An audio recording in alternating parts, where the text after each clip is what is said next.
नमस्ते दोस्तों, एक नई लाइव प्रसारण में आपका स्वागत है। मैं हूं मार्को सक्रिस्तान, आपका पसंदीदा फिजियोथेरेपिस्ट।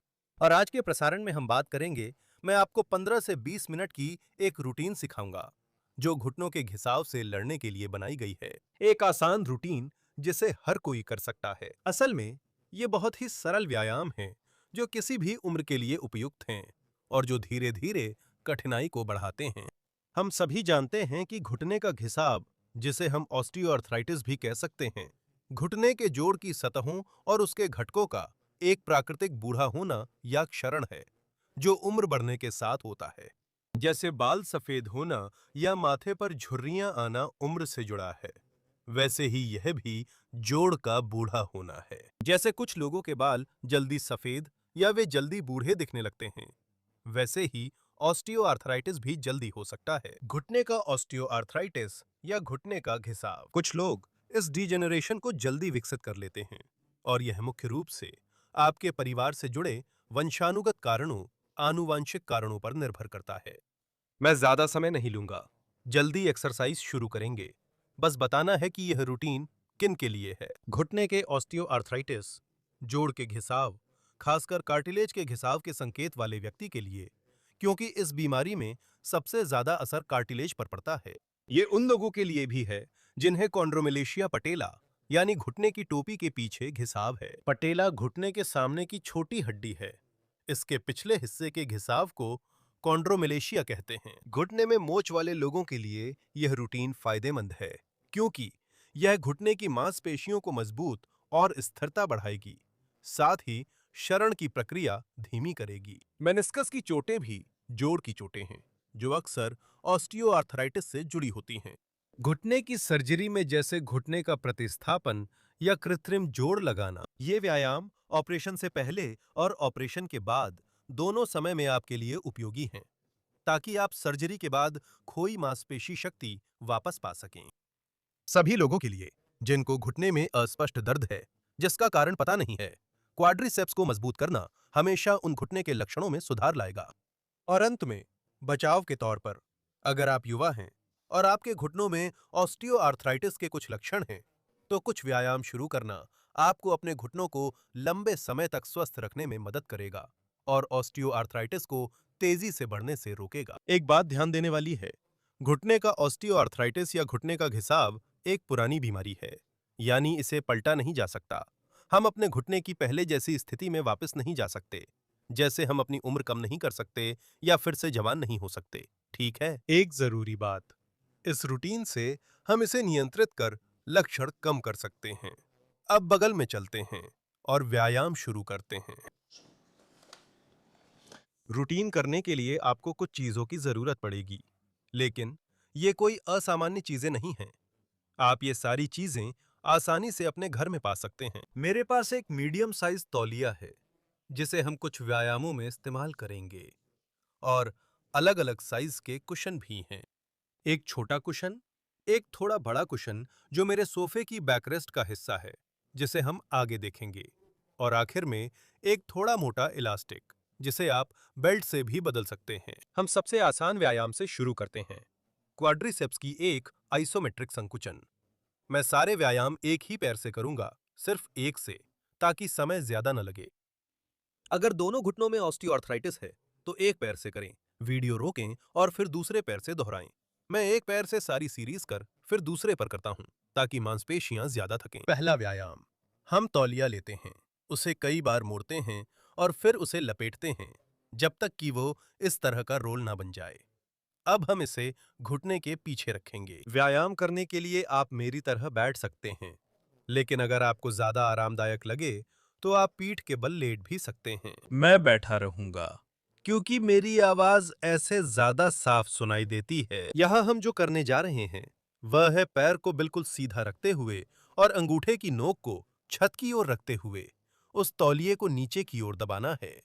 उसे जोर से दबाना है और साथ ही साथ पैर की उंगलियों की नोक को अपनी ओर खींचना है। यह क्वाड्रिसेप्स के आइसोमेट्रिक संकुचन को सुनिश्चित करता है, जिससे घुटने की टोपी उठती है और पैर की आगे की मांसपेशी सख्त हो जाती है।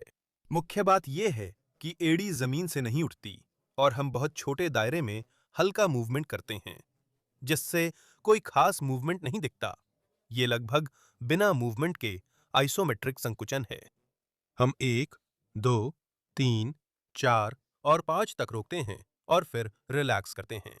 पैर को ढीला करो, घुटने को ढीला करो, क्वाड्रिसेप्स नरम हो जाता है। चलो फिर से करते हैं, जोर से दबाओ। 1, 2, 3, 4 और 5। रिलैक्स करो। हमने 2 किए हैं, चलो 10 बार साथ दोहराते हैं। जोर से दबाओ, पैर की उंगली अपनी तरफ करो। 1, 2, 3, 3, 4 और 5। एड़ी हमेशा जमीन से टच में रहे, बिल्कुल भी ना उठे। आइसोमेट्रिक संकुचन। जोर से दबाओ। 1, 2, 3, 4 और 5। हमने 4 बार दोहराया है। आराम करो, फिर से करते हैं। दबाओ, पैर की उंगली को अपनी तरफ खींचो और 5 सेकंड तक रोको। यह संकुचन हमें टिबियल एंटीरियर को सक्रिय करने में मदद करता है, जो पैर को ऊपर की ओर खींचता है और क्वाड्रिसेप्स की संकुचन को अधिक प्रभावी बनाता है, क्योंकि कुछ मांसपेशियां एक मांसपेशी श्रृंखला में तालमेल के साथ काम करती हैं और जब वे एक साथ संकुचित होती हैं तो मांसपेशियों की सक्रियता अधिक होती है। इसीलिए हम पैर की वह नोक ऊपर की ओर उठाते हैं। यह छठी है। 2, 3, 4 और 5। आराम करो।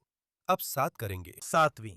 जोर से दबाओ। 2, 3, 4, 5। आराम करो। 3 फिर से करते हैं। 1, 2, 3, 4, 5। आराम करो। आखिरी 2 दोहराओ। जोर से दबाओ। 1, 2, 3, 4, 5। आराम करो। आखिरी दोहराओ। दबाओ। 1, 2 पैर का पंजा मेरी तरफ, 3, 4 और 5।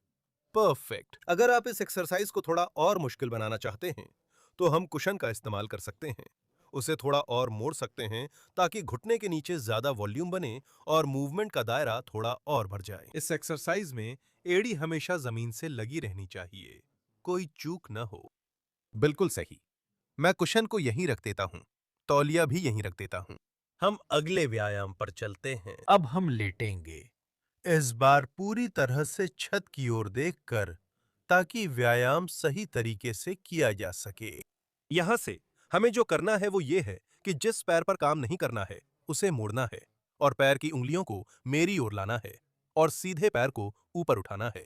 ज्यादा नहीं, लगभग 20 या 30 सेंटीमीटर जमीन से ऊपर। 1, 2, 3, 4 और 5। आराम करें और पैर को नीचे रखें। इस बार बड़े पैर के अंगूठे की नोक सीधे ऊपर नहीं होनी चाहिए, बल्कि थोड़ी सी बाहर की ओर झुकी होनी चाहिए। बाहर की ओर 45 डिग्री, ताकि हम काम को क्वाड्रिसेप्स के अंदरूनी हिस्से पर केंद्रित कर सकें, जो क्वाड्रिसेप्स का सबसे महत्वपूर्ण हिस्सा है। ऊपर रखने की बजाय हम इसे थोड़ा बाहर घुमा देंगे, ताकि क्वाड्रिसेप्स के अंदरूनी हिस्से पर ज्यादा ध्यान दें। 1, 2, 3, 4 और 5। आराम करो। दूसरे व्यायाम पर जाना, खासकर जिनकी घुटना बदलने की सर्जरी हुई है, उनके लिए चुनौतीपूर्ण हो सकता है। मैं सलाह दूंगा कि बेल्ट का इस्तेमाल करें और उसे उंगलियों के नीचे रखें। मैं इलास्टिक का इस्तेमाल कर रहा हूं। आप बेल्ट, कंबल या अन्य चीजें भी ले सकते हैं। पैर को वैसे ही साइड में ले जाएं जैसा देखा था और उठाते समय हाथों से मदद करें ताकि मांसपेशियों की ताकत से पैर उठ सकें और वे ज्यादा ना थकें। हाथों को बस एक सहारा, एक बाहरी सपोर्ट के तौर पर इस्तेमाल करना है और उन्हें अकेले ही सारा काम नहीं करना चाहिए, क्योंकि इस तरह से एक्सरसाइज करने का कोई मतलब नहीं होगा। इलास्टिक या बेल्ट सिर्फ एक छोटी सी मदद है अगर आप खुद से पैर उठाने में सक्षम नहीं हैं। चलिए अब चौथी बार दोहराते हैं। 1, 2, 3, 4 और 5। घुटने की प्रोस्थेसिस के बाद अक्सर शुरुआत में पैर उठाने में दिक्कत होती है, क्योंकि सर्जरी के बाद क्वाड्रिसेप्स ठीक से सक्रिय नहीं हो पाता। 3, 4 और 5। हमने 5 बार दोहराया है। अब हम और 5 बार करेंगे। 1, 2, 3, 4 और 5। आराम करो। अगर हम दोनों पैरों को स्ट्रेच करें तो एक्सरसाइज थोड़ी मुश्किल हो जाती है, क्योंकि पैर टिकाने से मिलने वाला लीवर का सहारा खत्म हो जाता है। 1, 2, 3, 4 और 5। परफेक्ट।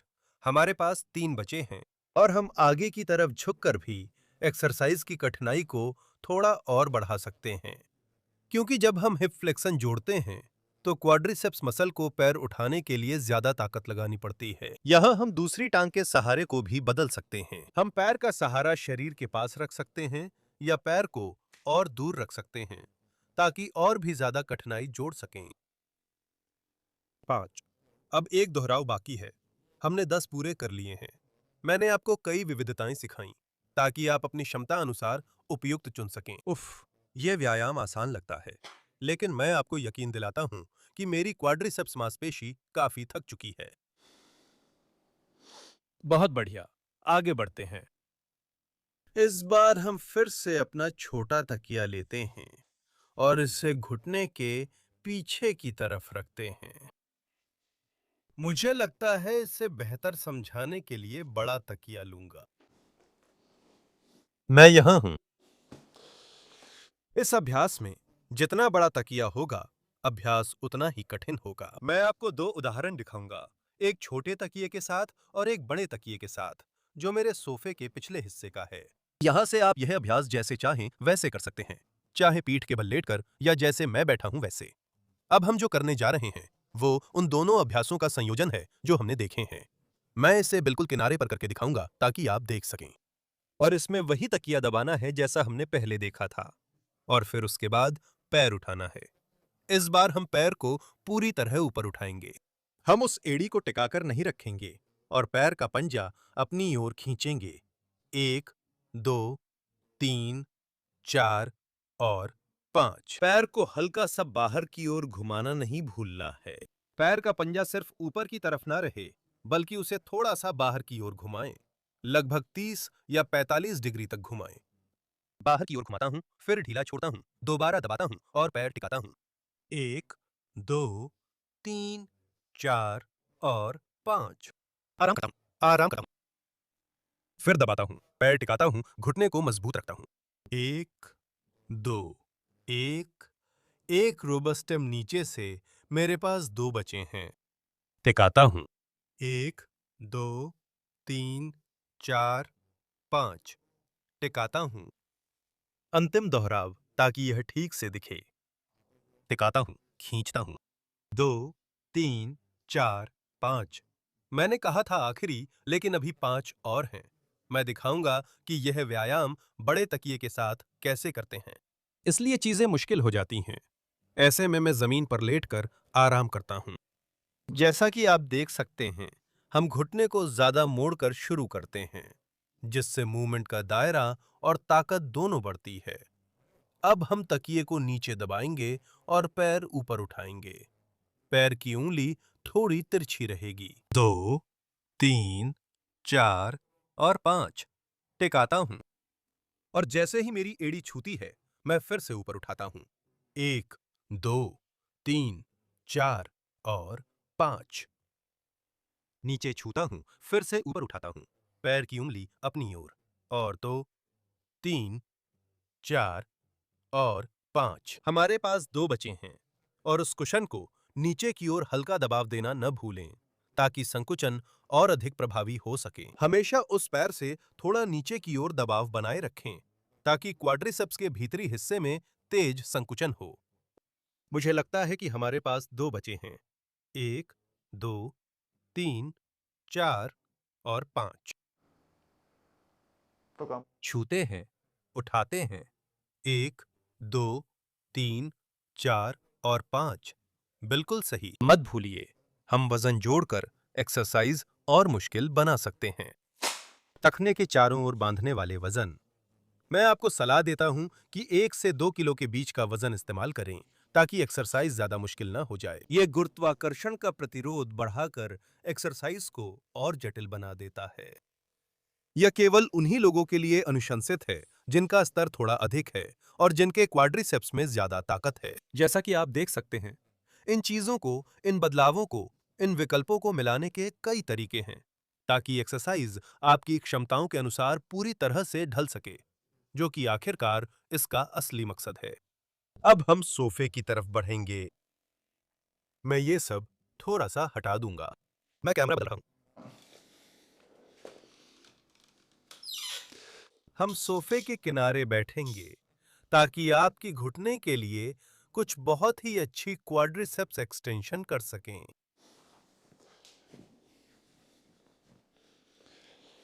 उद्देश्य है पीछे की तरफ, बहुत पीछे की तरफ बैठना, इस तरह से कि मैं कैमरा थोड़ा और पास लाऊंगा ताकि आप मुझे बेहतर देख सकें। मुझे लगता है कि अब हम ठीक रहेंगे। बिल्कुल सही।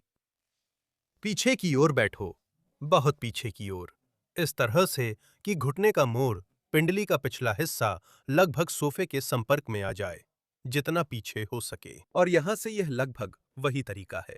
जो हम करने जा रहे हैं वो है उस पैर को जितना हो सके सीधा करना और फिर पैर की उंगलियों को मेरी ओर खींचना। 1, 2, 3, 4 और 5। आराम करो और शुरुआती स्थिति में वापस आओ। जैसा कि हमेशा, आपको पता है कि पैर को थोड़ा बाहर घुमाना है, सिर्फ ऊपर न रखें, ताकि ध्यान भीतरी क्वाड्रिसेप्स मांसपेशी यानी वास्टस मेडियालिस पर रहे। मेरे लिए एक और चाल है। नितंबों को थोड़ा ऊपर उठाएं ताकि पैर जमीन न छुएं। इससे मांसपेशियों पर अच्छा असर होगा। मैं बहुत लंबा हूं, मेरी टांगें लंबी हैं और यह मुश्किल है, लेकिन 2-3 तकिए लगाने से आराम मिलेगा और आप व्यायाम बेहतर कर पाएंगे। हमेशा कोशिश करें कि पैर जमीन को बहुत कम छुएं या फिर थोड़ा ऊपर ही रहें।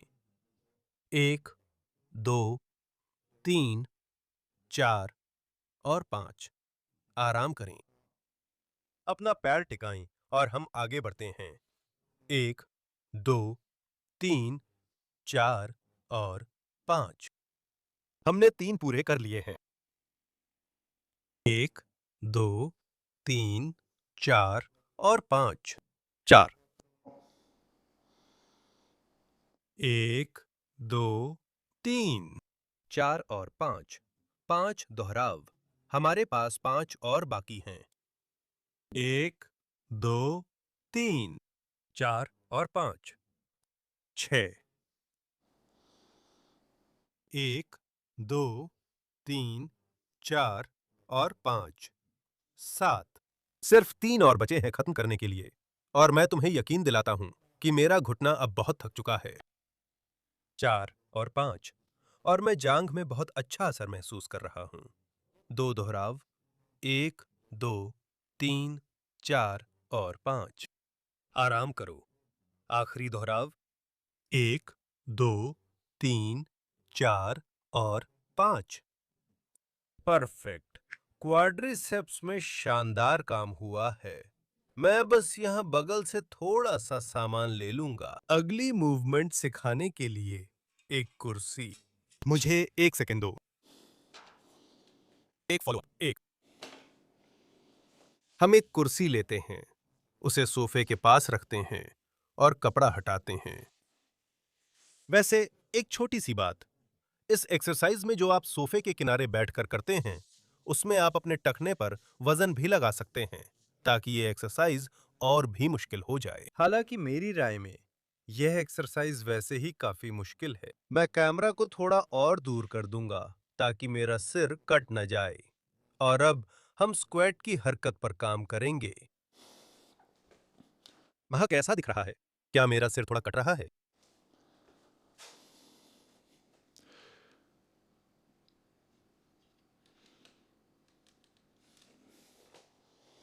अब कैसा है?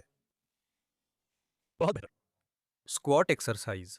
मैं तुम्हें सलाह देता हूं कि अपनी बैठक की एक कुर्सी अपने सामने, अपने सोफे के बाजू के पास रख लो, क्योंकि हम एक सेमी स्क्वाट करने वाले हैं। हम थोड़ा घुटनों पर दबाव डालेंगे, ज्यादा नीचे या जोर नहीं लगाएंगे।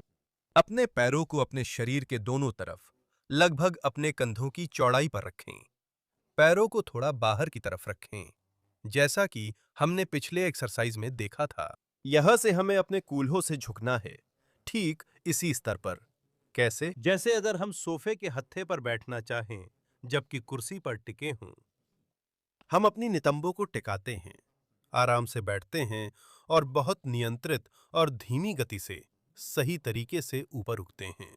हम नीचे आते हैं, टिकाते हैं और फिर से प्रारंभिक स्थिति में लौट जाते हैं। घुटनों के लिए बस ध्यान रखें कि व्यायाम में वे अंदर न झुकें और उनके बीच अच्छी दूरी बनी रहे। कोशिश करें कि घुटने हमेशा पैर की छोटी उंगली के ऊपर रहें। यही आदर्श होगा।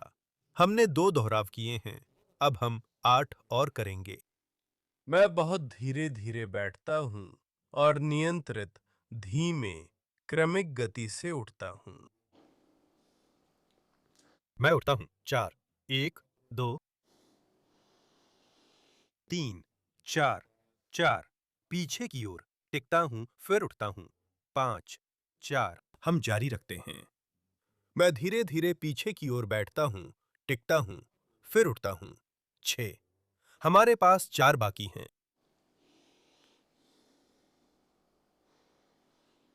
7। मैं पीछे की ओर बैठता हूँ। मैं उठता हूँ 8।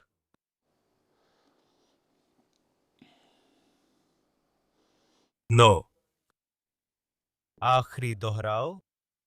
मैं बैठता हूँ। मैं उठता हूँ 10। सोचो, यह व्यायाम तुम्हारे लिए इतना कठिन है कि तुम 10 दोहराव नहीं कर पाते। कोई बात नहीं, हम 2 तकिए रख सकते हैं, जो गति की सीमा को कम कर देंगे और व्यायाम को बहुत आसान बना देंगे। अब सोफे तक पहुंचने के बजाय मैं बहुत पहले ही रुक जाऊंगा और मेहनत भी बहुत कम लगेगी। ये तरीका आपकी क्षमताओं के अनुसार व्यायाम की कठिनाई अनुकूलित करने में मदद करता है। अगला व्यायाम है स्क्वाट, क्लासिक स्क्वाट, जिसमें हम सोफे का सहारा नहीं लेते, बल्कि जितना नीचे जा सकते हैं, जाने की कोशिश करते हैं। इसके लिए हमेशा एक कुर्सी की मदद से उन 2 महत्वपूर्ण बिंदुओं को ध्यान में रखते हुए पैर हल्के से अलग, कंधों की चौड़ाई पर, पैर हल्के से बाहर की ओर घुमे हों और घुटने अंदर की ओर न झुकें। हमें कूल्हों से अच्छी तरह झुकना है। मैं अपनी कुर्सी का सहारा लेता हूं, कूल्हों के स्तर पर अच्छी तरह से मोड़ता हूं और सोफे के उस हत्थे से थोड़ा और नीचे उतरता हूं। फिर शुरुआती स्थिति में लौटना है। एक पूरी स्क्वाट के साथ ज्यादा नीचे जाना या कम नीचे जाना उतना महत्वपूर्ण नहीं है जितना कि अनुकूलन करना। व्यायाम को अपनी क्षमताओं के अनुसार स्वीकार करें। अगर आप आधे तक नीचे जाकर ऊपर लौटते हैं, तो भी ठीक है। हमेशा अपनी मेहनत और अपनी क्षमता के अनुसार करें। अब चौथे के साथ आगे बढ़ते हैं। अगर आप थोड़ा और नीचे जाएं, तो भी ठीक है। जरूरी है कि आप प्रयास, मांसपेशियों का संकुचन, हरकत और शरीर को उसकी सीमा तक ले जाने का एहसास करें। चलिए चौथे के साथ आगे बढ़ते हैं।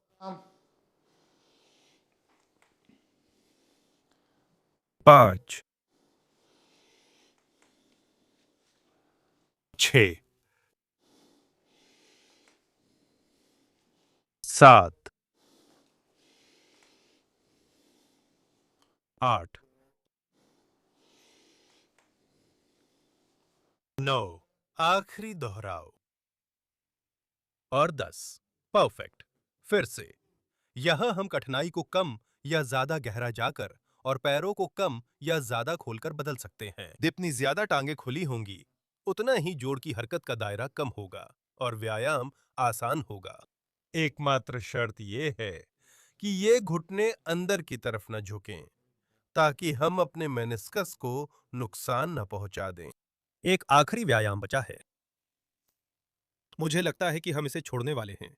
रूटीन काफी पूरी और छोटी रही है, जो सबसे जरूरी है। कुछ ऐसा जो आपको अपनी घुटनों को अगले स्तर तक ले जाने और अपने क्वाड्रिसेप्स की ताकत बढ़ाने के लिए प्रेरित करे। हम स्क्रीन पर दिखाएंगे और मैं आपको बताऊंगा कि इस रूटीन की मात्रा और तीव्रता कैसे तय करें, ताकि आप व्यायामों का सर्वश्रेष्ठ लाभ ले सकें और इसे अपनी स्थिति के अनुसार ढाल सकें।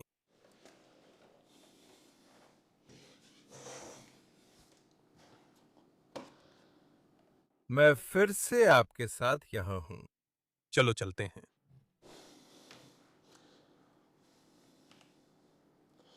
देखते हैं। इलाज। मैं इसे भी थोड़ा समझाना चाहूंगा, थोड़ा सा इस पर बात करना चाहूंगा।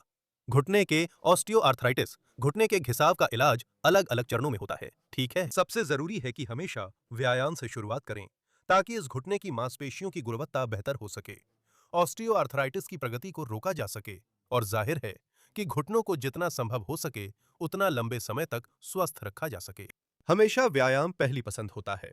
चाहे इलाज का बाकी तरीका कुछ भी हो, व्यायाम को प्राथमिकता देनी चाहिए। मुझे उम्मीद है कि आप इसे कभी नहीं भूलेंगे।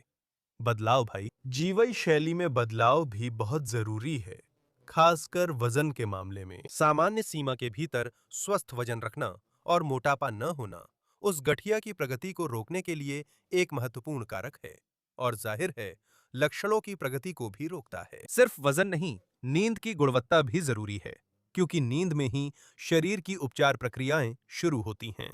कचरे वाले पदार्थ बाहर निकलते हैं, सूजन पैदा करने वाले तत्व भी बाहर निकलते हैं और बेहतर नींद लेने से लक्षणों में काफी सुधार होता है, खासकर अगर आप घुटनों में तेज दर्द के दौर से गुजर रहे हैं।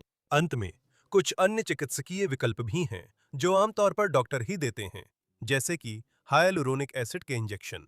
इसमें घुटने के अंदर एक तरल डाला जाता है ताकि उन सतहों के बीच की चिकनाई को बेहतर किया जा सके जो समय के साथ कम हो गई है, वो कार्टिलेज जो समय के साथ खराब हो गया है, और वो तरल जो जोड़ के अंदर अच्छे से घिसने में मदद करता है, उसकी गुणवत्ता भी उम्र के साथ कम हो जाती है और हाइलुरोनिक एसिड भी आमतौर पर कम हो जाता है। ये उसकी जगह नहीं लेता, पर थोड़ी देर के लिए चिकनाई देता है। इस तरह के इंजेक्शन, फिर से कहूं, हमेशा के लिए नहीं होते।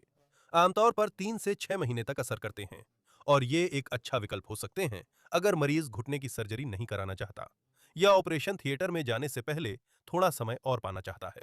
पीआरपी इंजेक्शन यानी प्लेटलेट से भरपूर प्लाज्मा। इसमें किया यह जाता है कि आपकी खून की एक निश्चित मात्रा निकाली जाती है, उसमें से प्लाज्मा अलग किया जाता है और फिर उसे आपकी घुटने में दोबारा इंजेक्ट किया जाता है। कुछ अध्ययन ऐसे हैं जो यह संकेत देते हैं कि इस तरह के पदार्थ टिश्यूज की हीलिंग को बेहतर बना सकते हैं और उस अर्थराइटिस के बढ़ने की रफ्तार को कम करने में मदद कर सकते हैं। ये आमतौर पर ऐसे इलाज होते हैं जो निजी होते हैं, जिनका खर्च आपको अपनी जेब से उठाना पड़ता है। मेरी व्यक्तिगत राय में आर्थराइटिस के विकास पर पीआरपी का असर व्यायाम की तुलना में बहुत कम है। व्यायाम हमेशा इलाज का पहला तरीका रहेगा और पीआरपी एक सहायक थेरेपी के रूप में ही इस्तेमाल किया जाएगा। ये थेरेपीज जैसे कि हाइलुरोनिक एसिड आर्थराइटिस की प्रगति को थोड़ा धीमा करने या ऑपरेशन की जरूरत को टालने में मदद कर सकती हैं, क्योंकि जब आर्थराइटिस बहुत बढ़ जाती है, यह कुछ ऐसी स्थितियां होती हैं जो अपरिवर्तनीय होती हैं, जहां देखो, जैसा कि आप यहां देख सकते हैं, कार्टिलेज की पूरी तरह से हानि हो जाती है और ओस्टियोफाइट्स बन जाते हैं, जो जोड़ के चारों ओर हड्डी की असामान्यताएं होती हैं। ऐसे में एक समय आता है जब आर्थराइटिस इतनी बढ़ जाती है और इतना दर्द और कार्यक्षमता की कमी, घुटने में हरकत की कमी हो जाती है कि ऑपरेशन करवाना जरूरी हो जाता है। ठीक है, मुझे पता है कि मैं हमेशा ऑपरेशन न करने की सलाह देता हूं, लेकिन कुछ मामलों में जब आर्थराइटिस बहुत गंभीर हो जाती है तो ऑपरेशन एक भरोसेमंद विकल्प होता है, क्योंकि एक तरफ अगर हम इसे बहुत ज्यादा टालते हैं तो परिणाम और भी खराब हो सकता है, और जब हम ऑपरेशन करवाते हैं तो 99.9% मामलों में इसका परिणाम पूरी तरह से सफल होता है। स्पेन में हर साल 1,50,000 घुटने की प्रोस्थेसिस होती हैं और ये राष्ट्रीय व अंतर्राष्ट्रीय स्तर पर सबसे उन्नत सर्जरी में से है, क्योंकि ये ज्यादा होती हैं और बुढ़ापे से लड़ती हैं। इसमें काफी रिसर्च हो रही है। सबसे अच्छे अस्पतालों में और सबसे अच्छे सर्जनों के साथ जो किया जाता है वो है मरीज के हिसाब से बनी हुई प्रोस्थेसिस। सिर्फ उसी हड्डी के हिस्से को काटा जाता है जो सबसे ज्यादा खराब है, वो भी बहुत थोड़ा सा, ताकि जितना कम हो सके उतना ही काटा जाए और फिर उसमें प्रोस्थेसिस डाली जाती है। ये आपके लिए 3 डायमेंशनल तरीके से खास तौर पर बनाई जाती है, जिससे घुटने का मेल और जोड़ की कार्यप्रणाली बिल्कुल सही हो। घुटने की प्रोस्थेसिस में कई सुधार हुए हैं और जब आर्थराइटिस रोजमर्रा की जिंदगी में बड़ी समस्या बने तो ऑपरेशन जरूरी हो जाता है। मैं एक बड़ा, कैसे कहूं, मैं उन लोगों में से हूं जो घुटने की प्रोस्थेसिस और घुटने की सर्जरी का समर्थन करते हैं, लेकिन सिर्फ बहुत ही गंभीर हालात में। अगर आप घुटने की प्रोस्थेसिस का ऑपरेशन कराने जा रहे हैं तो पहले मांसपेशियों को मजबूत करने के लिए व्यायाम करें और जीवन शैली में बदलाव लाएं, खासकर ज्यादा वजन होने पर, क्योंकि इससे प्रोस्थेसिस की सेहत और उम्र प्रभावित हो सकती है। तो ये दोनों बातें असल में आधार हैं, ठीक है। सिर्फ सर्जरी ही सब कुछ नहीं है, सर्जरी ठीक है बिल्कुल, लेकिन सबसे पहले हमें इन चीजों पर काम करना चाहिए। अगर हम ऑपरेशन करवाते हैं और आप मोटे हैं, निष्क्रिय हैं और आपके पास ताकत नहीं है, तो निश्चित रूप से उस ऑपरेशन की सफलता बहुत खराब होगी। इसके अलावा जितना ज्यादा आप सर्जरी से पहले अपने घुटनों को मजबूत करेंगे, उतना ही बेहतर परिणाम बाद में मिलेगा। मेरे पास यहाँ एक तस्वीर है। यह एक घुटने का कृत्रिम जोड़ है। जैसा कि आप देख सकते हैं, इसमें दो हिस्से होते हैं। एक हिस्सा फीमर पर लगाया जाता है, दूसरा टिबिया पर। और यह जो एक प्लेट जैसा है, इसे स्पेसर कहते हैं, जो बस उन मेनिस्कस की जगह लेता है और टिबिया और फीमर के बीच एक निश्चित जगह बनाए रखने का काम करता है। ये जो हिस्सा यहाँ है, कभी कभी लगाया जाता है, कभी नहीं। ये रोटुला का कंपोनेंट है। इसमें पटेला के पीछे वाले हिस्से को थोड़ा घिसा जाता है ताकि उसे लगाया जा सके और पीछे की आर्थराइटिस दूर हो सके, खासकर उन मामलों में जहां कॉन्ड्रोमेलेशिया पटेला होता है। ठीक है, और क्या बताऊं, कई सर्जन घुटने की प्रोस्थेसिस सिर्फ इसलिए नहीं लगाते क्योंकि मरीज जवान है, पर मैं इसके खिलाफ हूं, क्योंकि इसकी औसत उम्र 15 से 20 साल होती है और किसी मरीज की जिंदगी में 2 से 3 बार प्रोस्थेसिस बदलना कोई अजीब बात नहीं है। अगर आपकी उम्र 65 साल है और ऑपरेशन करवाते हैं, तो 15 साल बाद 80 की उम्र में घुटने का रिप्लेसमेंट हो सकता है। ये लगभग वही सर्जरी होगी, बस फर्क इतना होगा कि स्टेम जो हड्डी के अंदर जाता है, यहाँ आप इसे आसानी से देख सकते हैं। यह थोड़ा लंबा होता है और ज्यादा दूर तक जाता है। वैसे भी अगले 15 सालों में तकनीक और भी आगे बढ़ जाएगी और प्रोस्थेसिस अभी की तुलना में कहीं बेहतर होंगी। अगर आपकी स्थिति गंभीर है, तो मैं वही घुटने की प्रोस्थेसिस सुझाता हूं, क्योंकि नतीजे बेहतरीन होते हैं। और लोगों की राय, मैंने घुटने की प्रोस्थेसिस वाले बहुत से मरीजों का इलाज किया है, हमेशा एक जैसी ही होती है। काश मैंने पहले ऑपरेशन करा लिया होता। खैर, अब रूटीन पर वापस आते हैं। मात्रा, हम 4 या 5 नहीं, 4 व्यायाम चुनेंगे, 3 या 4। 4 या 5 बहुत ज्यादा है। दोनों पैरों के लिए करें, क्योंकि अक्सर घिसाव दोनों तरफ होता है। हम 3-4 व्यायाम करेंगे। हर व्यायाम की 4 सीरीज होंगी और हर सीरीज में 10 से 12 रेपिटेशन होंगे। मैंने आपको केवल 10 रेपिटेशन की एक सीरीज सिखाई है। आप वीडियो पॉज कर फिर से वही मूवमेंट दोहरा सकते हैं। अच्छे और स्थायी नतीजों के लिए इस रूटीन को हफ्ते में 3 बार 3-4 हफ्ते तक दोहराएं। और जरूरी है कि एक्सरसाइज के साथ एक दिन आराम भी लें, क्योंकि आराम भी महत्वपूर्ण है। अंत में थोड़ा कार्डियोवास्कुलर वर्कआउट जोड़ें, घुटने को मूवमेंट दें। हफ्ते में 3 बार 1 घंटे टहलें। ये एक्सरसाइज के साथ आदर्श पूरक थेरेपी है। जैसा कि आप जानते हैं, अगर मोटापा है तो वजन कम करना सबसे जरूरी है। ये बहुत महत्वपूर्ण है। और साथ ही स्विमिंग पूल में एक्सरसाइज करना भी फायदेमंद है। अगर ये एक्सरसाइज बहुत मुश्किल लगती हैं, तो हम क्या कर सकते हैं? हमारे पास क्या विकल्प हैं? पूल में जाकर एक्सरसाइज करें। ये वीडियो मैंने पिछले साल रिकॉर्ड किया था। ये बहुत अच्छा है। आपको वे एक्सरसाइज मिलेंगी जो आप पूल में कर सकते हैं। और सिर्फ इतना ही नहीं, आप सभी एक्सरसाइज के साथ एक पीडीएफ भी डाउनलोड कर पाएंगे, ताकि आपको पूल में मोबाइल लेकर न जाना पड़े और वो पानी में न गिर जाएं। आपके पास पेपर हो ताकि आप एक्सरसाइज कर सकें।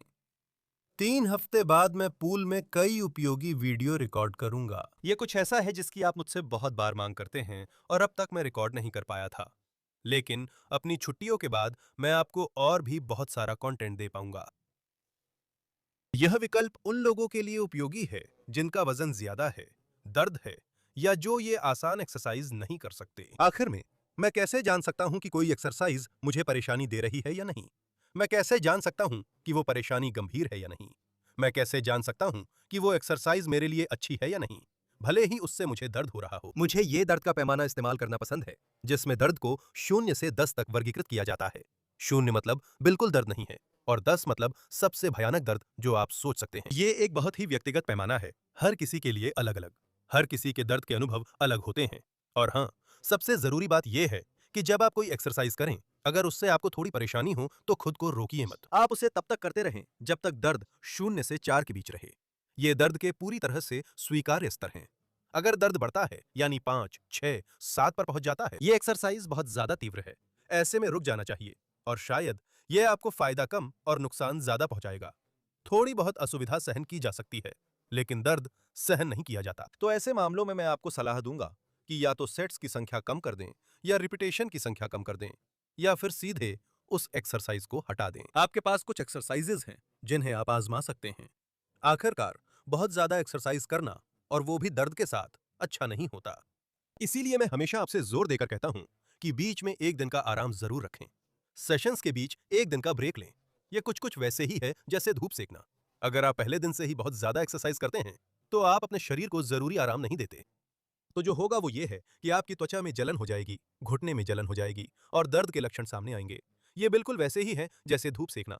अगर आप पहले दिन से ही बहुत ज्यादा धूप में रहते हैं तो आपकी त्वचा लाल हो जाएगी और आपको सूजन कम करने वाली दवा और कुछ क्रीम्स की जरूरत पड़ेगी। इसलिए सब कुछ धीरे धीरे करना चाहिए ताकि शरीर अनुकूलन कर सके और उत्तेजना के अनुसार ढल सके। हम इस शानदार वाक्य के साथ समाप्त करते हैं। दवा और जहर के बीच एकमात्र अंतर यही है, मात्रा। आप देख सकते हैं कि व्यायाम की मात्रा भी उतनी ही जरूरी है जितना कि किस तरह का व्यायाम करें। दोस्तों, हम अंत तक पहुंच गए हैं। आधा घंटा लाइव। मैं आप सभी का धन्यवाद करता हूं कि आप यहां थे। और आप जानते हैं कि अगर आप मेरे काम में सहयोग करना चाहते हैं तो आप वीडियो के विवरण में पहले लिंक के माध्यम से ऐसा कर सकते हैं या पिन किए गए कमेंट में दिए गए पहले लिंक के माध्यम से। सदस्यता के जरिए आप मुझे थोड़ी राशि देकर समर्थन कर सकते हैं जिससे मैं शैक्षिक वीडियो और अभ्यास बनाते रहूं। हम 10 मिनट सवालों के जवाब देंगे। मैं आपको प्रोत्साहित करता हूं कि अपनी जरूरतें कमेंट्स में लिखें। मैंने एक सवाल पहले ही देख लिया है। ये एक अच्छा कमेंट है और इनका बेहतरीन एक्सरसाइजेस हैं, घर पर बहुत मदद करती हैं। मैं इन्हें अपने माता पिता को दिखाता हूं और उन्हें तुम्हारे साथ करना पसंद है। मुझे बहुत खुशी हुई इस मामले में। अच्छा, तो इस मामले में देखो, अगर आपको मेरे साथ एक्सरसाइज करना बहुत पसंद है तो मैं आपको यह सुझाव दे सकता हूं, आप पूरी एक सीरीज करें। वीडियो एक बार देखें, सभी एक्सरसाइज की पूरी एक सीरीज करें और फिर से चलाएं। ऐसे ही 3 या 4 बार दोहराएं ताकि एक पूरी रूटीन पूरी हो जाए। कुछ ऐसा जो आपके समय के अनुसार हो ताकि यह और भी ज्यादा पूरा हो सके। अगर चाहे तो एक पैर से 2 बार, दूसरे से भी 2 बार चल सकते हैं। नतीजा वही रहेगा। अब उस सवाल पर आते हैं जो मुझे पसंद है। क्या घुटनों के लिए साइकिल चलाना अच्छा है? हाँ, साइकिल चलाना एक बेहतरीन खेल है जो आपके घुटनों को मजबूत करने में मदद करता है, बशर्ते कि ये खेल आपकी क्षमताओं और आपके लक्षणों के अनुसार हो। यानी हम यहाँ याद दिलाते हैं, अगर साइकिल चलाते समय आपको हल्का दर्द होता है, 0 से 4 के बीच, या बिल्कुल दर्द नहीं होता, तो यह घुटनों को मजबूत करने के लिए एक बेहतरीन गतिविधि होगी। सबसे जरूरी है, सीट को सही तरीके से सेट करें ताकि घुटने मोड़ने पर कोई लक्षण न महसूस हो। हाँ, आप इसे आसानी से कर सकते हैं। साइकिल चलाने में कोई खास जोखिम नहीं है, बस कभी कभी घुटने पर गिर सकते हैं, जो बहुत कम होता है। क्लारा, चिंता मत करो, वीडियो अंत में हमेशा की तरह मेरे चैनल पर अपलोड हो जाएगा। आप उसे आसानी से देख सकती हैं। ये सवाल बहुत मजेदार है, डैनिट। मेरी घुटने में अंडे के छिलकों जैसी आवाज आती है। क्या मैं फिर भी सुधार कर सकता हूं? ठीक है, आपको जानना चाहिए कि चरचराहट या कड़कड़ाहट की आवाज हमेशा बुरी चीज नहीं होती। जोड़ के अंदर सिनोवियल द्रव होता है जिसमें बुलबुले होते हैं। तेज हरकत करने पर ये बुलबुले फूटते हैं जिससे दबाव बदलता है और क्लैक जैसी आवाज आती है, जैसे शैंपेन खोलने पर होती है। बस इतना ही है। अगर बहुत गंभीर ऑस्टियोआर्थराइटिस है तो हाँ, ऐसा हो सकता है। ये जोड़ के रगड़ने का लक्षण हो सकता है, या लिगामेंट्स के अंदर किसी हरकत का, या फिर ये मेनिस्कस की कोई समस्या भी हो सकती है। लेकिन इसमें कोई दिक्कत नहीं है। मतलब जोड़ में क्रेपिटेशन होना आपको रोकना नहीं चाहिए। सिर्फ उस आवाज को सुनने से आप अपने घुटने को कोई नुकसान नहीं पहुंचा रहे हैं। इसके उलट उसे ना हिलाना, डर के कारण ना हिलाना, आवाज के साथ हिलाने से भी ज्यादा बुरा है। कई मरीज मान लेते हैं कि आवाज आना बुरा है और कुछ भी करना बंद कर देते हैं। इसे काइनेजियोफोबिया कहते हैं। ये क्या है? गलत धारणाओं के कारण मूवमेंट से बचना। ये पूरी तरह से गलत है। ज्यादा क्रैकिंग होने से आपके घुटने ज्यादा नहीं घिसेंगे, हालत खराब नहीं होगी। इन आवाजों में कोई बढ़ोतरी नहीं होगी। ये आपके घुटनों और आपके जोड़ के टिश्यू का प्राकृतिक हिस्सा है और आपको इसकी चिंता नहीं करनी चाहिए। यह घुटनों से जुड़ा सबसे आम सवालों में से एक है। कई बार समस्या जोड़ में नहीं, बल्कि घुटने की टोपी में होती है, जो दीवारों में हल्का घर्षण कर सकती है। यही प्रोस्थेसिस है। घुटना वही रहता है और यही क्रेपिटेशन की वजह हो सकती है। लेकिन चिंता की जरूरत नहीं है। यह कोई बुरी चीज का लक्षण नहीं है। मुझे पता है कि आप में से कई लोग ये सवाल करते हैं और ये आपको व्यायाम करने से नहीं रोकना चाहिए। सिर्फ घुटनों में आवाज सुनकर व्यायाम छोड़ना पूरी तरह से गलत है। यह बियात्रिस का कमेंट है। अपनी क्षमता के अनुसार रूटीन ढालना जरूरी है। मैं पूरा करने के लिए थोड़ा और समय लेती हूं। मैं स्क्वाट्स नहीं कर सकती क्योंकि मुझे कॉन्ड्रोमेलेशिया है। ठीक है, कॉन्ड्रोमेलेशिया के लिए वास्तव में स्क्वाट्स एक अच्छा व्यायाम है, बशर्ते कि हम बहुत नीचे तक ना जाएं। अगर आप जोड़ की शुरुआती हरकतों की सीमा में काम करते हैं, जैसे कि हमने सोफे के किनारे पर किया था, तो यह आपके क्वाड्रिसेप्स को मजबूत करने के लिए एक बेहतरीन तरीका है। हालांकि अगर आप देखो कि वह व्यायाम, जैसा कि मैंने पहले बताया था, आपको 4 से ज्यादा दर्द देता है, तो उसे रोक दें, उसे छोड़ दें, कम नीचे जाएं या कम दोहराव करें, ताकि घुटने में कम तकलीफ हो। इसी वजह से ये स्केल भले ही बेवकूफी लगे, लेकिन यह बहुत जरूरी है ताकि आप अपने व्यायामों में सही दिशा पा सकें। अगर हल्की सी तकलीफ है तो कोई दिक्कत नहीं है। हम कोशिश कर सकते हैं कि व्यायाम करें और देखें कि अगली सुबह वह तकलीफ बढ़ती है या नहीं। चलिए यहाँ एक और सवाल देखते हैं। एक सवाल बेलोर देश का है। बेलोर देश, हाँ, आमतौर पर पीआरपी प्लाज्मा कुछ ऐसा है जो बाद में आया है और हाइलुरोनिक एसिड कुछ ज्यादा पुराना है। यह काफी सालों से इस्तेमाल हो रहा है। बेलोर देश, मुझे लगता है कि पीआरपी को बाजार में आए हुए 20 साल भी नहीं हुए हैं और ये आमतौर पर एक निजी प्रकार की प्रक्रिया होती है जिसमें आमतौर पर आपको खुद भुगतान करना पड़ता है। यह इस पर निर्भर करता है कि आप कहां हैं। मेरा मानना है कि स्पेन में हाइलुरोनिक एसिड का खर्च सार्वजनिक स्वास्थ्य व्यवस्था उठाती है, जबकि प्लाज्मा नहीं। जैसा मैंने कहा, ये सहायक उपचार हैं जिन्हें जीवन शैली में बदलाव और व्यायाम के साथ ही अपनाना चाहिए, खासकर अच्छे आराम के लिए। हाँ पैट्रिशिया, अगर आपको एंटीरियर क्रूसिएट लिगामेंट्स या आर्थराइटिस की समस्या है, तो ये व्यायाम कर सकती हैं। ये उन बीमारियों का सारांश है जिनमें ये रूटीन संभव है। उस क्वाड्रिसेप्स को मजबूत करना हमेशा आपकी घुटने के लिए अच्छा रहेगा और उसकी सेहत को बेहतर बनाने में मदद करेगा।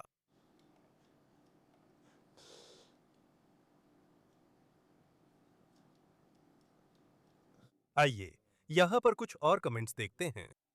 देखो, ये सवाल बहुत अच्छा है। ठीक है, जुआन अकोस्टा पूछते हैं कि क्या एक मसल स्टिमुलेटर, क्योंकि आप जानते हैं कि टेंस होते हैं जो इलेक्ट्रिक डिवाइस होते हैं जिनमें कुछ पैचेस होते हैं जिन्हें आमतौर पर लगाया जाता है, या दर्द को कम करने के लिए जो इसकी सबसे प्रसिद्ध उपयोगिता है, या फिर ताकत और मांसपेशियों के विकास को उत्तेजित करने के लिए भी। ठीक है, यह इस तरह से काम करता है। जब आप अपने दिमाग से अपने मसल्स को ऑर्डर भेजते हैं कि क्वाड्रिसेप्स को संकुचित करो, तो होता यह है कि आप उस क्वाड्रिसेप्स को संकुचित करते हैं। क्वाड्रिसेप्स की संकुचन क्षमता लगभग 65 से 70% आपके खेल इतिहास और व्यायाम की आवृत्ति पर निर्भर करती है। सभी फाइबर एक साथ संकुचित नहीं होते। मसल की ताकत इस पर निर्भर करती है कि उसकी संकुचन की सिंक्रोनाइजेशन कैसी है। ठीक है, उदाहरण के लिए मान लो कि तुम एक मसल संकुचन करते हो और अपनी फाइबर को 65 या 70% तक संकुचित करते हो। वो जिसे तुम ईएमएस कहते हो, वो इलेक्ट्रिकल स्टिमुलेशन ये करेगा कि तुम उसमें जोड़ सको। मसल संकुचन के दौरान उसमें 5 या 10% की प्रभावशीलता जोड़ देगा। तो हाँ, इनका इस्तेमाल करने से एक्सरसाइज ज्यादा प्रभावी हो जाती है, लगभग 10 या 15% ज्यादा प्रभावी। तो हाँ, ये घुटनों की रिकवरी को बेहतर और तेज करने के लिए एक अच्छा विकल्प है, खासकर कम समय में, विशेष रूप से उन मामलों में जहां मसल्स की ज्यादा एट्रोफी हो। जो लोग बहुत मजबूत है, जिनकी मसल स्टोन और ताकत अच्छी है, उनमें ईएमएस का असर उन लोगों की तुलना में काफी कम होता है जो ज्यादा बैठते हैं और कम एक्टिव रहते हैं, और जो बिल्कुल भी कुछ नहीं करते। असल में ये इलेक्ट्रोस्टिमुलेटर घुटने के प्रत्यारोपण के बाद के पुनर्वास की शुरुआत में बहुत इस्तेमाल होते हैं, क्योंकि उस समय मसल्स बहुत कमजोर होते हैं और उनमें लगभग ताकत नहीं होती। आइए देखें, यहां देखो, हमारे पास आयरिस का एक बहुत दिलचस्प सवाल है। आमतौर पर किसी भी बीमारी के साथ किसी को भी कुछ करने से मना नहीं करना चाहिए, ठीक है? ऐसा नहीं है कि सीढ़ियां चढ़ने से आपके घुटनों पर बहुत बड़ा असर पड़ेगा। कुछ और चीजें हैं जिनका असर ज्यादा होता है, जैसे कि निष्क्रिय जीवन शैली और मोटापा। ये दोनों आपके घुटनों की सेहत पर ज्यादा बड़ा असर डालते हैं। असल में ऑस्टियोआर्थराइटिस के विकास में कुछ भी ना करना कुछ करने से ज्यादा बुरा है। ये एक बहुत ही गलत धारणा है, क्योंकि लोग सोचते हैं कि इंसानी शरीर एक कार की तरह काम करता है ना? और जितना ज्यादा आप घुटनों का इस्तेमाल करेंगे, उतना ही वो घिस जाएंगे। लेकिन ये सच नहीं है और मैं आपको अभी एक बहुत सुंदर ग्राफ के साथ ये समझाऊंगा। अगर आप सीढ़ियां चढ़ने के आदी नहीं हैं और मांसपेशियों या घुटनों में दर्द है, तो सीढ़ियां चढ़ने से लक्षण बढ़ सकते हैं। लेकिन अगर आप छोटी सी सीढ़ी, उदाहरण के लिए, धीरे धीरे और नियमित रूप से अभ्यास करते हैं, तो सीढ़ियां चढ़ने में कोई समस्या नहीं है। असल में इससे आपके घुटने को मजबूत करने और उसकी स्थिरता बढ़ाने में बहुत अच्छे प्रभाव पड़ेंगे। देखो, मैं तुम्हें एक ग्राफ दिखाने जा रहा हूं, जो मैं तुम्हारे लिए, आइरिस या किसी भी व्यक्ति के लिए तैयार कर रहा था जो यह पूछे। यह संभावना है कि घुटने के जोड़ का घिसाव यानी ऑस्टियोआर्थराइटिस प्रकट हो सकती है। दो जगहों पर इसकी संभावना ज्यादा होती है। ये ई अक्ष है। ऑस्टियोआर्थराइटिस के प्रकट होने की संभावना की स्थिति, बहुत अधिक संभावना, बहुत कम संभावना। और ये है कि हम रोजमर्रा की जिंदगी में कितनी गतिविधि करते हैं, बहुत अधिक गतिविधि, बहुत कम गतिविधि, ठीक है। ग्राफ को समझना आसान है। हमें दो बिंदु मिलते हैं जहां आर्थराइटिस आसानी से विकसित हो जाती है। जब हम बहुत सुस्त होते हैं, कम गतिविधि करते हैं, तो आर्थराइटिस के प्रकट होने की संभावना अधिक होती है। और जब हम बहुत बहुत सक्रिय होते हैं, यहां हम पेशेवर खेल स्तर की बात कर रहे हैं, ठीक है। ऐसे लोग जो हफ्ते के हर दिन खेल करते हैं, 3 घंटे की ट्रेनिंग करते हैं, ऐसे लोग जो घुटनों पर अधिक दबाव डालते हैं। इन दोनों मामलों में ऑस्टियोआर्थराइटिस का खतरा उन लोगों से ज्यादा होता है जो मध्यम तीव्रता की गतिविधि हफ्ते में 3-4 बार करते हैं। जैसा कि आप देख रहे हैं, गतिविधि और ऑस्टियोआर्थराइटिस के बीच सीधा संबंध नहीं है, बल्कि निष्क्रियता से असर उल्टा होता है। ऑस्टियोआर्थराइटिस जल्दी शुरू होता है और शरीर की कई समस्याओं में भी ऐसा ही होता है, जैसे टेंडिनाइटिस या पीठ की किसी भी समस्या में। हर बार यही पैटर्न होता है। बैठे रहना निष्क्रियता है, जो मध्यम गतिविधि से ज्यादा खराब है। तुम्हारे सवाल पर आते हुए, मुझे लगता है कि सवाल सही नहीं पूछा गया है। ऐसा नहीं है कि इसकी सलाह नहीं दी जाती, बल्कि तुम्हें अपनी क्षमता के अनुसार सीढ़ियां चढ़ने का अभ्यास करना चाहिए और इसमें बिल्कुल भी कोई समस्या नहीं होगी। यह हमेशा उससे बेहतर होगा कि तुम सोफे पर बैठे रहो और लक्षणों से राहत आसमान से आने का इंतजार करो। आइए एक आखिरी सवाल देखते हैं, फिर खत्म करेंगे। रोजा, क्या हाइलुरोनिक एसिड अच्छा है? हाँ, ये अच्छा विकल्प है, लेकिन इसे विभिन्न उपचारों के साथ लेना चाहिए, जो मुख्य है व्यायाम और आदतों में बदलाव, नींद की गुणवत्ता सुधारना, वजन कम करना, ताकि घुटनों पर असली असर दिखे। हाइलुरोनिक एसिड से लक्षणों में थोड़ा सुधार हो सकता है, पर असर ज्यादा समय तक नहीं रहता। यह एक आखिरी सवाल है सज्जनों। एक आखिरी सवाल। हमने कई दिलचस्प विषय छुए हैं। यह एक दिलचस्प टिप्पणी है जो फिर उसी ग्राफ के विषय पर लौटती है जो मैंने आपको दिखाया था। क्या मैं ट्रेडमिल पर जॉगिंग कर सकता हूं? मेरा मानना है कि वह यही कहना चाहता है। ट्रेडमिल पर फिर से यह साबित हो चुका है कि बिल्कुल कुछ ना करना उतना ही बुरा है जितना बहुत ज्यादा करना। कुछ अध्ययन हुए हैं जिसमें 20 सालों में बहुत बैठने वालों में घुटनों के ऑस्टियोआर्थराइटिस के विकास की तुलना की गई थी। मैं टिप्पणी हटा देता हूं ताकि आप देख सकें। ऐसे लोग जो लगातार मैराथन या मध्यम दूरी दौड़ते थे, क्या पाया गया? वही जो मैंने माउस से दिखाया था। बहुत ज्यादा बैठने या बहुत ज्यादा खेल कूद करने वालों में ऑस्टियोआर्थराइटिस का खतरा उन लोगों से ज्यादा था जो मध्यम स्तर की गतिविधि करते थे। मध्यम दूरी तक जॉगिंग करना, जैसे 10 से 20 किलोमीटर के बीच। तो जब तक आप कोई उच्च प्रदर्शन वाले या एलीट खिलाड़ी नहीं हैं, यह आपकी घुटनों की सेहत के लिए बहुत अच्छा रहेगा, इसमें कोई शक नहीं है। हमेशा हम अध्ययन और सबूतों के आधार पर बात करते हैं। मैं उस पर भरोसा नहीं करता जो किसी दोस्त या डॉक्टर ने मुझे बताया है, बल्कि उस चीज पर भरोसा करता हूं जो अध्ययनों से साबित हो। जब मैं वीडियो प्रकाशित करूंगा तो मैं आपको कुछ लिंक भी दूंगा, अगर आप चाहें तो डिस्क्रिप्शन में। जो लोग ऐसे दस्तावेज पढ़ने में रुचि रखते हैं। बहुत बढ़िया दोस्तों, मैं आप सभी का धन्यवाद करता हूं कि आप अंत तक यहां रहें। मुझे लगता है कि हमने एक अच्छा लाइव किया है, जिसमें बहुत सारी उपयोगी जानकारी थी, खासकर सवाल जवाब के मामले में। मैं दिल से आप सभी का धन्यवाद करता हूं कि आप अंत तक यहां रहें। मुझे उम्मीद है आप में से कुछ ने मेरे साथ घर पर व्यायाम किया होगा।